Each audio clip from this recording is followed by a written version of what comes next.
चाणक्य नीति 6वां अध्याय। अगर इसके पहले के अध्याय आपने नहीं सुने तो डिस्क्रिप्शन बॉक्स में आपको लिंक मिल जाएगा, आप उन वीडियोस को सुन सकते हैं। इस अध्याय में चाणक्य जी कहते हैं, श्रवण करने से धर्म का ज्ञान होता है, द्वेष दूर होता है, ज्ञान की प्राप्ति होती है और माया की आसक्ति से ही मुक्ति होती है। पक्षियों में कौवा नीच है, पशुओं में कुत्ता नीच है। जो तपस्वी पाप करता है वे घिनौना है, लेकिन जो दूसरों की निंदा करता है वह सबसे बड़ा चांडाल है। राख से घिसने पर पीतल चमकता है, तांबा इमली से साफ होता है। औरत प्रदर से शूद्र होती है, नदी बहती रहे तो साफ रहती है। राजा, ब्राह्मण और तपस्वी योगी जब दूसरे देश जाते हैं तो आदर पाते हैं, लेकिन औरत यदि भटक जाती है तो बर्बाद हो जाती है। धनवान व्यक्ति के लिए कई मित्र होते हैं, उसके कई संबंधी होते हैं। धनवान को ही आदमी कहा जाता है और पैसे वालों को ही पंडित कहकर नवाजा जाता है। सर्वशक्तिमान की इच्छा से ही बुद्धि काम करती है, वही कर्मों को नियंत्रित करता है। उसी की इच्छा से आसपास में मदद करने वाले आ जाते हैं। काल सभी जीवों को निपुणता प्रदान करता है, वही सभी जीवों का संहार भी करता है। वह जागता रहता है जब सब सो जाते हैं। काल को कोई जीत नहीं सकता। जो जन्म से अंधे हैं वे देख नहीं सकते, उसी तरह जो वासना के अधीन हैं वे भी देख नहीं सकते। अहंकारी व्यक्ति को कभी ऐसा नहीं लगता कि वह कुछ बुरा कर रहा है, और जो पैसे के पीछे पड़े हैं उनको उनके कर्मों में कोई पाप दिखाई नहीं देता।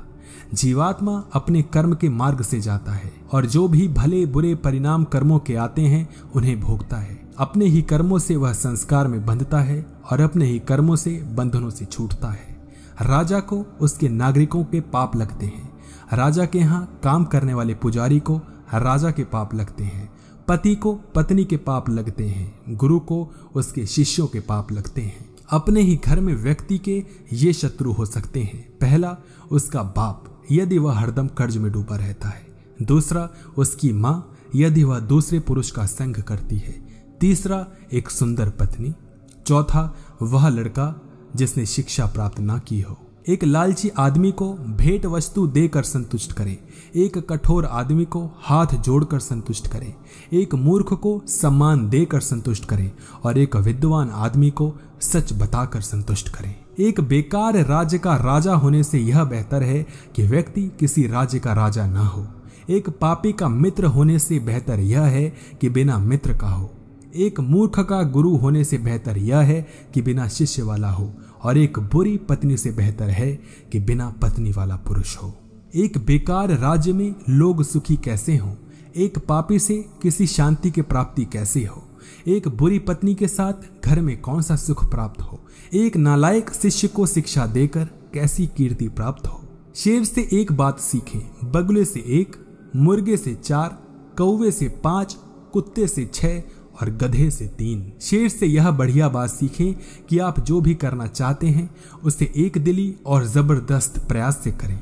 बुद्धिमान व्यक्ति अपने इंद्रियों को बगुले की तरह वश में करते हुए अपने लक्ष्य को जगह, समय और योग्यता का पूरा ध्यान रखते हुए पूर्ण करे।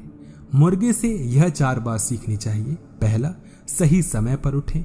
दूसरा, निडर बने। तीसरा, संपत्ति का रिश्तेदारों में उचित बंटवारा करें। चौथा, अपने कष्ट से अपना रोजगार प्राप्त करें।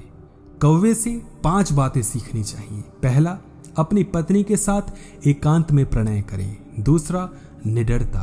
तीसरा, उपयोगी वस्तुओं का संचय करें। चौथा, सभी और दृष्टि घुमाएं। और 5वां, दूसरों पर आसानी से विश्वास ना करें। कुत्ते से ये बातें सीखनी चाहिए।